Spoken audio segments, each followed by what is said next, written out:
Bonjour à tous, on se retrouve pour une nouvelle position, une position de finale. Ici, le trait pour les blancs. Alors, c'est une étude, bien sûr, mais ça pourrait être une position de partie, hein, quand même. C'est vraiment une finale assez simple. Après, bon, évidemment, il faut que les pions soient placés exactement de cette façon.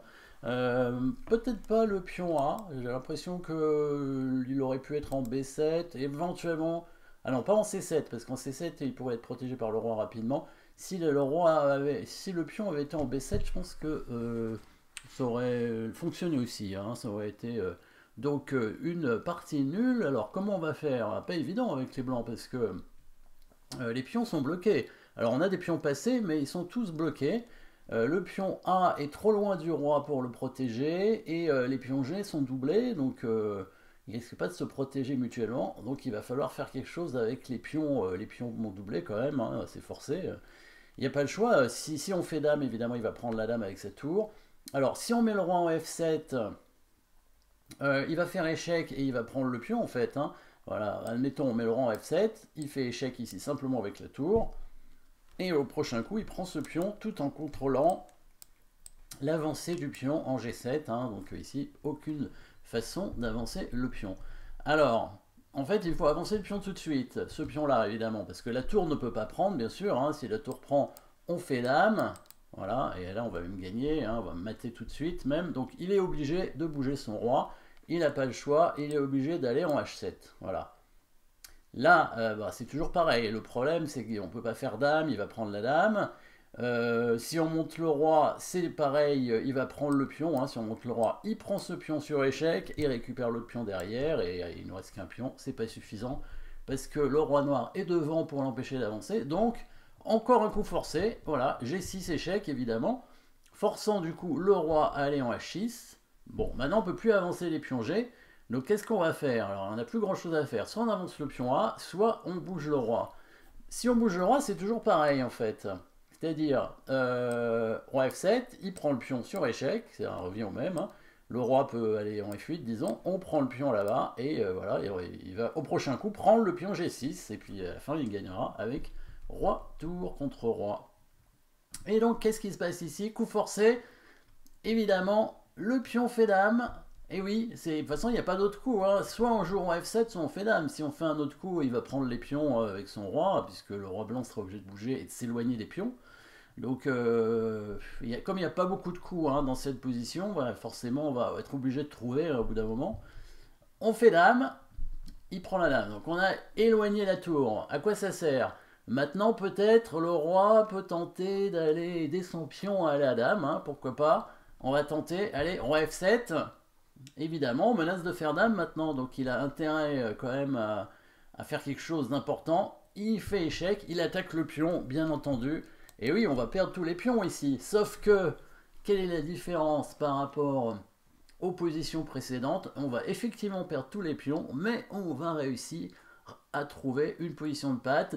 C'est souvent ce qui arrive en finale, hein. Là, on en voit souvent dans les études, hein, un peu surprenante, mais là c'est comme une finale plutôt normale, on va dire, avec des pions doublés. Bon, ça c'est vrai que ça arrive pas souvent, des pions doublés aussi avancés, mais ça peut arriver en partie, hein, ce genre de situation. Roi F7, et là, voilà, c'est là le coup difficile, évidemment. Bien sûr, il faut jouer le roi, mais il ne faut pas le jouer n'importe où. Si on cherche une position de patte, ça veut dire qu'on va se bloquer soi-même, et donc on va se mettre là, on aura le moins de cases, hein. C'est contre-intuitif toujours, hein, évidemment. En général, aux échecs, on tente de contrôler un maximum de cases, et bien là, c'est l'inverse totalement.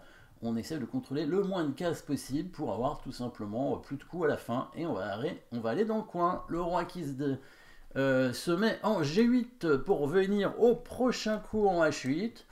Alors, si les noirs refont échec, ben on revient, hein. Alors là, ça fait une nulle par répétition de position, hein, évidemment. Il peut revenir et on revient aussi, hein. Donc, tour A7 échec. Roi G8, voilà. Bon, au bout d'un moment, il va devoir prendre un pion. Alors, s'il prend le pion avec le roi ici en G6, on se met dans le coin et on menace de faire dame. Et s'il prend le pion, voilà, c'est là qu'il y a patte, hein. Le roi blanc est bloqué, donc ça fait nul.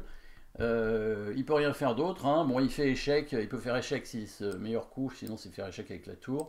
On fait dame, évidemment, on peut faire tour si on veut, fou si on veut vraiment s'amuser, mais bon, attention quand même, on fait dame, hein, c'est le plus simple. Et puis voilà, il va prendre la dame, et puis ce sera nul, bien sûr. Du coup, bah, il va plutôt prendre le pion tout de suite en G7, mais pareil, on se met en H8, et là, en fait, on se rend compte qu'il peut pas prendre le pion, sinon c'est patte. Donc s'il prend avec la tour, bah, le roi blanc peut pas bouger, hein, c'est patte. Et pareil s'il prend avec le roi. Donc il peut pas prendre le pion, mais ça veut dire qu'il va devoir quand même bouger sa tour, parce qu'il peut pas bouger son roi, hein, il a sa tour qui serait pas protégée, hein, ou alors il prend le pion, mais c'est patte, on a dit. Hein.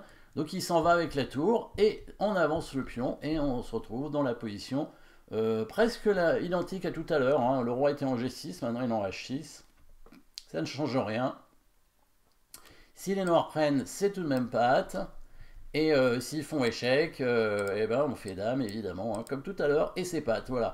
Position simple hein, au départ, hein, avec une tour contre quelques pions. Alors il y a 3 pions, mais il y en a vite plus que 2 hein, finalement, des pions doublés, hein, après les poussées des pions ici. Hein. Ça c'est la petite introduction, on va dire, avec donc la déviation de la tour. Donc c'est pour ça que je disais que le pion A7 ou le pion B7, à mon avis, il n'y avait pas de différence. Hein, on aurait pu le mettre en B7 aussi. Voilà, et le roi qui arrive pour attaquer le pion, la case de promotion et se mettre évidemment dans le coin après, hein, en H8 pour s'auto-pâter. Voilà. Merci d'avoir suivi cette position.